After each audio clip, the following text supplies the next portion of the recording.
Hello students, welcome to theory of abrogation. मेरा नाम है काशिफ खान और जैसा कि आप सभी को मालूम हो चुका होगा अब तक कि सेंटर ने इंट्रोड्यूस किया है 3 लॉ जो कि रिप्लेस करेगा इंडियन पेनल कोड को, क्रिमिनल प्रोसीजर कोड को और इंडियन एविडेंस एक्ट को। सो ये लॉ क्या हैं, क्या क्या चेंजेस लाए हैं इन्होंने हमारे पुराने क्रिमिनल लॉ में, और इसके साथ ही साथ क्या इसका इफेक्ट होगा आने वाले टाइम में, इन सारी चीज़ों को इस वीडियो में हम डील करेंगे। सो ये वीडियो इंडिया के सारे लोगों के लिए बहुत ही ज़्यादा इंपॉर्टेंट है क्योंकि इंडिया का लॉ हर किसी पे एप्लीकेबल होता है और उनको जानना ज़रूरी है कि क्या नए बदलाव आने वाले हैं इस पूरे सिस्टम में। सो चलिए अब वीडियो को शुरू करते हैं। सो स्टूडेंट, सबसे पहले बात करें कि ये लॉ कैसे आया, इसकी स्टार्ट कहाँ से हुई। तो जब बीजेपी की गवर्नमेंट दोबारा आई थी 2019 में, तभी हमारे जो प्राइम मिनिस्टर हैं नरेंद्र मोदी जी ने उन्होंने कहा था जो कॉलोनियल लॉ है हमारा उसको हम चेंज करेंगे और हमारे इंडिया के हिसाब से उसको ड्राफ्ट किया जाएगा। उसमें बहुत सारे बदलाव की ज़रूरत है जो कि हमारे इंडिया के जो सिस्टम हैं उनको इफ़ेक्टिवली रेगुलेट सही से कर पाए। तो इस वजह से इस पे लॉ बनना स्टार्ट हुआ और बहुत सारे जो हैं स्टेक होल्डर्स, सुप्रीम कोर्ट और हाई कोर्ट के जजेस, law universities, chief ministers, governor, इन सब से कंसल्टेशन के बाद जो है इस लॉ को ड्राफ्ट किया गया। अगर हम इस लॉ की बात करें तो यहाँ पे टोटल 18 स्टेट इन्वॉल्व हैं, 6 यूनियन टेरिटरीज इन्वॉल्व हैं, 16 हाई कोर्ट, सुप्रीम कोर्ट, जो 22 लॉ यूनिवर्सिटीज़ हैं, 5 जुडिशल एकेडमीज़ हैं और जो हमारी 22nd लॉ कमीशन की बहुत सारी रिपोर्ट्स जो आई हैं अभी सेडिशन के ऊपर या फिर जो है लॉ ऑफ लिमिटेशन के ऊपर, वो फिर उसके बाद 270 एमपी पब्लिक के बहुत सारे ओपिनियन और उसके बाद 158 सेटिंग के बाद इस लॉ को ड्राफ्ट किया गया है। और उम्मीद है कि ये लॉ जो है आगे पार्लियामेंट में पास हो जाएगा क्योंकि बीजेपी की इस टाइम में जो मेजॉरिटी है पार्लियामेंट में, और जो है जैसे कि सारे बिल अब तक पास हुए हैं तो ये बिल भी पास हो जाएगा और हमारा जो पुराना सारे लॉ हैं वो चेंज हो जाएंगे। बात करें क्या क्या चेंजेस हुए हैं, तो सबसे पहले जो तीनों लॉ हैं उनका नाम ही चेंज हो गया है। जो आईपीसी है उसका नाम हो गया है भारतीय न्याय संहिता 2023, जो कि कंसोलिडेट करेगा, अमेंड करेगा existing law relating to offence. दूसरा है सीआरपीसी, जिसको चेंज हो कर दिया गया है भारतीय नागरिक सुरक्षा संहिता 2023, और जो कंसोलिडेट करेगा, अमेंड करेगा law relating to criminal procedure. उसके बाद आता है तीसरा इंडियन एविडेंस एक्ट, जिसको नाम चेंज करके कर दिया गया है भारतीय साक्ष्य बिल 2023, जो कि अगर पास हो जाता है तो एक्ट हो जाएगा और ये कंसोलिडेट करेगा एंड प्रोवाइड करेगा for the rules and principle relating to the evidence for fair trial. अब ये जो 3 बिल जो इंट्रोड्यूस किए गए हैं इनको standing committee of home affairs को रेफर कर दिया गया है। उनके बाद इनमें पार्लियामेंट में बहस होगी और लोकसभा और राज्यसभा से पास होने के बाद अगर इसको प्रेसिडेंट की एसेंट मिल जाती है तो ये लॉ जो है इंडिया में इन्फोर्स हो जाएंगे। अब हम बात करते हैं कि क्या क्या चेंजेस हुए हैं इन तीनों कानून में। तो सबसे पहले हम बात करते हैं इंडियन पेनल कोड 1860 की, जिसको बदलकर भारतीय न्याय संहिता 2023 किया जाएगा। इससे जो इंडियन पेनल कोड के 22 प्रोविज़न है उनको रिपील किया गया है और 175 प्रोविज़न को चेंज किया गया है। साथ ही साथ 9 न्यू सेक्शन ऐड किए गए हैं जो नए, जो एक तरह से ऑफेंस की बात करेंगे, और यहाँ पर अब जो है टोटल 356 प्रोविज़न हो जाएंगे, और जिसमें पहले हम इंडियन पेनल कोड की बात करें तो टोटल 511 सेक्शन थे। वहीं आगे बढ़ते हैं क्रिमिनल प्रोसीजर कोड 1973 की, तो इसका नाम बदल के जैसे कि मैंने बताया भारतीय नागरिक सुरक्षा संहिता हो गया है, और ये रिपील करता है 9 प्रोविज़न ऑफ सीआरपीसी को, प्रपोज करता है 107 प्रोविज़न और उसके बाद इंट्रोड्यूस करता है 9 न्यू प्रोविज़न को जो कि सीआरपीसी में पहले नहीं थे। यहाँ पे ये जो बिल है वो कंटेन करता है 533 सेक्शन। प्रीवियसली बात करें तो सीआरपीसी में टोटल 484 यानी कि 484 सेक्शन थे। आगे बात करें इंडियन एविडेंस एक्ट 1872 की, तो भारतीय साक्ष्य बिल 2023 जो कि मैंने बताया आगे जाके एक्ट हो जाएगा, वो रिपील करता है 5 existing provision of Indian evidence act और चेंज करता है 23 प्रोविजन और इंट्रोड्यूस करता है 1 new provision in the Indian evidence act. यही बात करें तो अब टोटल इसमें 170 सेक्शन हो जाएंगे, जो कि प्रीवियसली यहाँ पर 167 यानी कि 167 सेक्शन थे।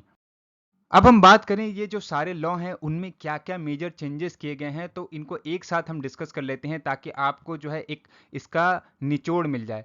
तो सबसे पहले बात करें तो सारे लोग कह रहे होंगे सेडिशन लॉ जो है उनको रिपील कर दिया गया है। तो यहाँ पर ये सेडिशन लॉ को रिपील इन्होंने नहीं किया है, बल्कि इसका एक तरह से प्रोविज़न हम कह लें चेंज कर दिया गया है। इसकी डेफिनेशन में थोड़ा-सा बदलाव किया गया है और जो लॉ कमीशन की रिपोर्ट थी, उसके हिसाब से सेडिशन लॉ को एक न्यू तरीके से फ्रेम किया गया है अंडर सेक्शन 150, जो कि डील करता है ऑफेंस अगेंस्ट द स्टेट और under the heading act engaging sovereignty unity and integrity of India. मतलब कि अब सेडिशन के जो डिफिनेशन है उसको थोड़ा चेंज किया गया है और उसमें जो सज़ा है आपकी लाइफ इम्प्रिजनमेंट और 7 साल कर दी गई है।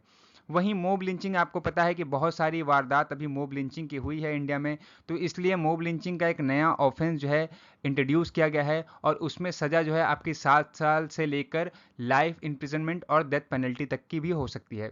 यहाँ पर जो फुगेटिव ऑफेंडर है, भगौड़े ऑफेंडर होते थे, उनके लिए एक्स पार्टी ट्रायल और कन्विक्शन का प्रोविज़न ऐड किया गया है। फिर साथ ही साथ ज़ीरो एफआईआर का प्रोविज़न, जैसा कि ज़ीरो एफआईआर यहाँ पे लगती थी, इसको यूज़ में था, लेकिन अब इसका एक पर्टिकुलर प्रोविज़न लाया गया है और कहीं भी है जो है आप अब ऑल ओवर इंडिया में कहीं भी क्राइम हो तो कहीं भी एफआईआर दर्ज करा सकते हैं।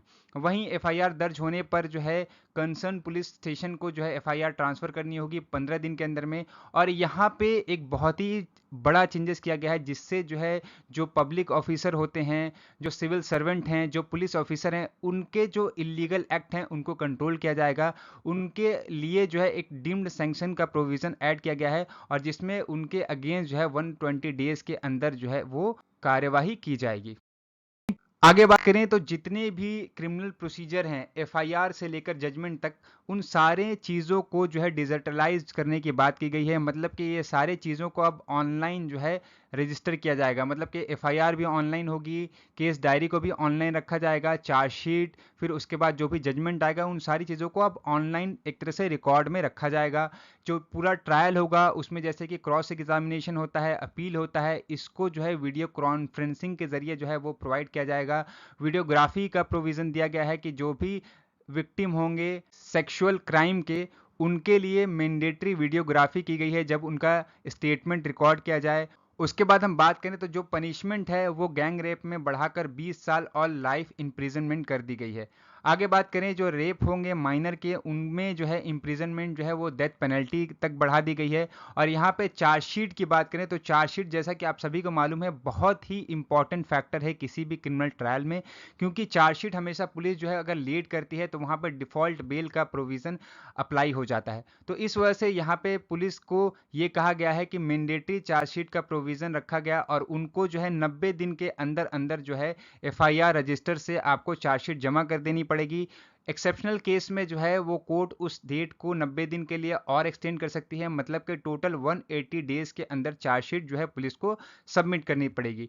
और जब पुलिस चार्जशीट सबमिट कर देगी, कोर्ट उसके 60 दिन के अंदर अंदर जो है वो कोर्ट जो है चार्ज फ्रेम कर देगा। तो मतलब एक तरह से हम यहाँ पे बात कर लें तो जो क्रिमिनल ट्रायल है पूरा का पूरा, वो बहुत ही स्पीडी हो जाएगा अगर ये नए प्रोविज़न को ले आया गया तो।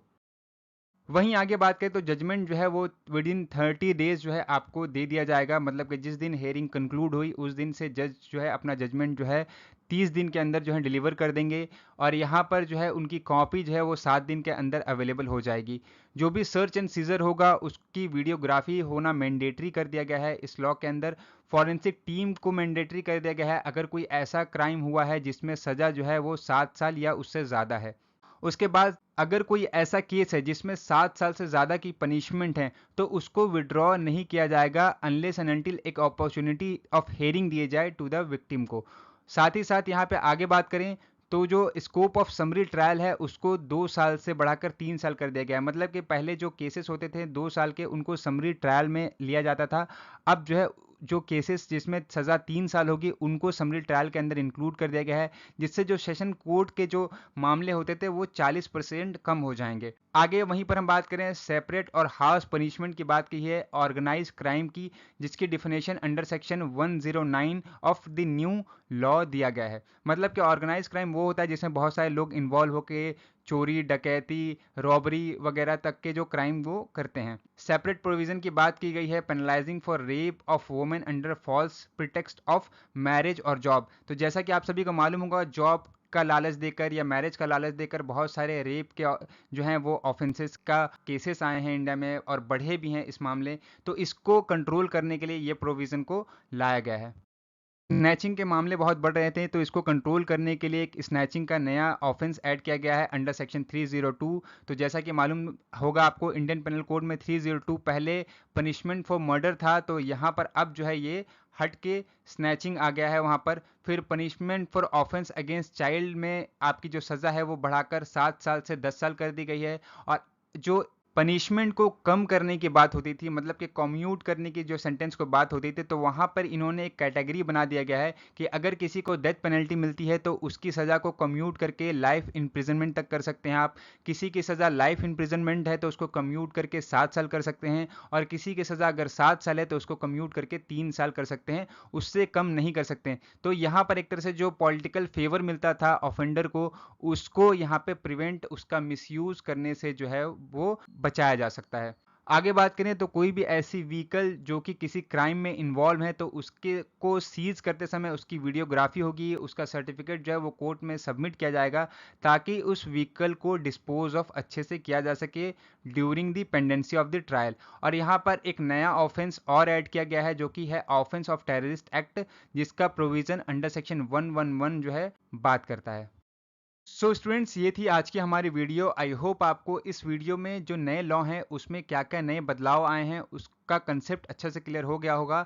सबसे इंपॉर्टेंट बात मैं आपको यहाँ पे बता दूं कि जो फ़ायदा और नुकसान है इस नए लॉ से।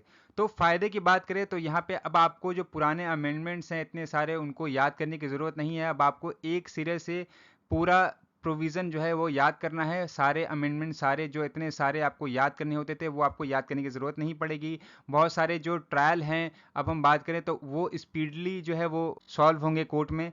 लेकिन बहुत सारे प्रॉब्लम्स भी आएंगी इसके बाद, क्योंकि बहुत सारे हमारे पास जो रिकॉर्ड्स हैं उनको जब सर्च करेंगे तो उसमें इशू होगा, क्योंकि हमें कोई प्रोविज़न अलग से उनको पहले सर्च करना पड़ता था, अब वो किसी अलग प्रोविज़न से होंगे। कोर्ट में जो केसेस जब फाइल किए जाएंगे तो उसमें नए केसेस जो हैं अब अलग प्रोविज़न के अंदर जो है वो फाइल होंगे। तो बहुत सारी चीज़ें हैं जो अभी इस लॉ के आने के बाद जो है वो इश्यूज भी आएंगे और बहुत सारी जो है सॉल्यूशन भी होंगे। तो मिलते हैं ऐसी इंफॉर्मेटिव वीडियो के साथ, तब तक के लिए goodbye and have a great day.